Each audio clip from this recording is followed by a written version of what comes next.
The Knicks are currently dominating the Eastern Conference, which makes it easy to miss one of the quieter stories happening underneath the wins. The Sixers may have shown the rest of the league one of the few ways to slow down Karl-Anthony Towns. And for the Knicks' title hopes, this is absolutely something they have to address. Since Game 4 of the first round against the Hawks, Mike Brown has done a brilliant job unlocking Karl-Anthony Towns. Everyone knows that Towns is one of the best shooting bigs ever. He's a 7-footer with elite range, unreal scoring touch, and a skill set that can completely break normal defensive centers. But what hasn't gotten enough attention across his career is his passing ability. Drummond extends out on Karl-Anthony Towns. Nice pass. And Bridges with the bucket. Karl-Anthony Towns' playmaking and passing has been incredible. B-Ball Index's metric, called passing creation quality, measures the expected effectiveness of shots that a player creates for his teammates. It's one of the better metrics that we have for measuring actual playmaking quality. And Towns has been 96th percentile or better in passing creation quality in each of the past 4 seasons. That's across all positions, elite point guards included. Towns is not one of these bigs who can just competently make the obvious pass when he gets doubled. He's legitimately one of the better passing creators in basketball. Mike Brown experimented with this throughout the season. You can see some of that same logic from what he did with Domantas Sabonis in Sacramento, using a skilled big as a hub, running movement all around him, and making the defense choose between protecting the rim, staying attached to shooters, or stepping up on the big. The difference is that Towns is a much more dangerous and versatile scorer than Sabonis. So when Brown puts Towns on the wing or at the top of the key, it does 2 things. 1, it pulls the opposing rim protector away from the basket, making rim attempts, the most valuable shot in basketball, that much easier. And 2, it also gives the Knicks off-ball screening actions way more room to breathe, allowing them to have maximum effect. If the big defending Towns plays up high to take away his passing windows, Towns is just too quick and too skilled.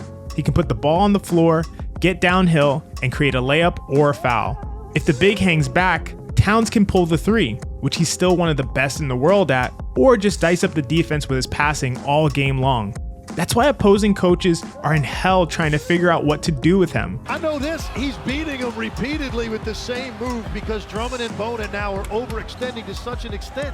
It's easy for him, and if he puts a shoulder into you, it's game over. He's going to get the foul line. But he's also beating them with the pass. So which one are you going to choose? Since Game 4 of the first round, Towns is averaging a ridiculous 10.1 assists per 36 minutes. This is a player who has never averaged even 5 assists per 36 across his entire career. Again, incredible deployment by Mike Brown. But the Sixers have also exposed something that the Knicks have not fully adjusted to yet. In Game 2, with Embiid out and Towns torching backup bigs like Drummond and Bona, Nick Nurse changed the equation. He went small. He played Dominic Barlow at the 5, and instead of guarding Towns with a center, he put Paul George on him. This changed the matchup significantly. George can press up on Towns in a way that most centers just can't. He can make those passing windows more difficult. He can stay with Towns in terms of foot speed. He can be closer to his body without immediately getting blown by. This is something that Quinn Snyder started to experiment with in round 1 with Dyson Daniels. With this matchup, the advantage shifts. Towns no longer has the same enormous playmaking edge from the wing or the top of the key, since the defender is quicker and much more comfortable playing in space. But the natural counter is obvious. Punish the size disparity. If a team is going to put a wing on Karl-Anthony Towns and also play without a real rim protector, Towns should be getting the ball inside and making that strategy hurt. The Knicks have not done that consistently enough. Too often, when a wing guards Towns, the Knicks keep pressing the same button. Towns stays off on the perimeter, operating as a passer, but only now he doesn't have that same advantage that he had against traditional bigs. And when he does look to post up, the positioning often just isn't good enough. A lot of these post-ups start 18 feet from the basket or even further. If Towns is starting his back down near the 3-point line, the defense isn't really under pressure yet. Most teams are not sending 2 to the ball unless Towns gets a foot in the paint. So if he starts too far out, the possession can get sloppy fast. There's more room for strips, more time comes off the clock, the defense has more time to load up, and barring lapses in judgment like unnecessary overhelping that drives coaches absolutely crazy, what should be a mismatch starts to feel like dubious offense. For my money, this is a two-part issue. Towns has to get earlier post position when he has these matchups. He has to force the double. He has to make the opponent pay for even daring to put a wing on him. His teammates want to get him the ball in these situations. You can see Josh Hart and Jalen Brunson seeking him out. The opportunity is there. The mismatch is there. The problem is that if Towns is catching it too far away, if he's too gassed to fight for a deeper position, or if he just prefers to stay on the perimeter, then Towns is letting the defense get away with an easily exploited strategy. At the same time, the coaching staff can't just stand there and say, well, this is on Towns. Part of it is on Towns, no question. The other part is on Mike Brown and the staff to manufacture the position for him. If opposing coaches are going to use a broad strategy like this, go small, put a quicker wing on Towns, take away the passing windows, and just hope the Knicks don't punish the mismatch, the Knicks need an actual counter. They can run off-ball actions to get Towns deeper position. They can cross-screen him into the paint. They can get him duck-ins earlier in transition. They can use movement to create the catch instead of waiting for him to fight for position by himself. Teams do this all the time for elite post scorers. Brown has done a masterful job maximizing Karl-Anthony Towns in this postseason. He deserves tremendous credit for that, but this is the next layer. Future opponents are going to watch these Sixers games closely.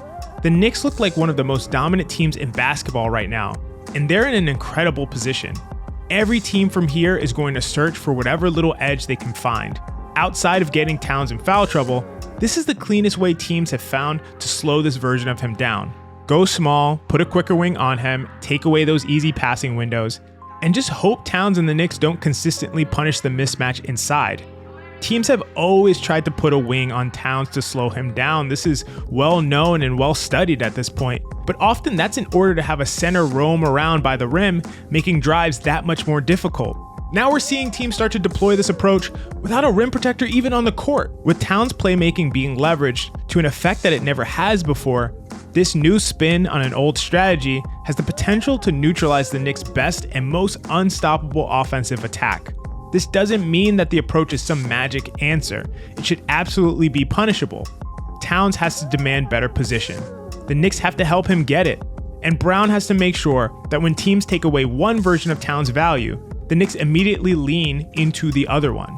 That's playoff basketball. Sometimes the whole series doesn't come down to some massive adjustment. Sometimes it's a smaller counter like this one, whether your best weapons keep working as the matchups get more specific and the scouting gets better. In this season, the Knicks have their best chance to win a title in this century. And if they're going to finish the job, this is the kind of detail they can't afford to ignore.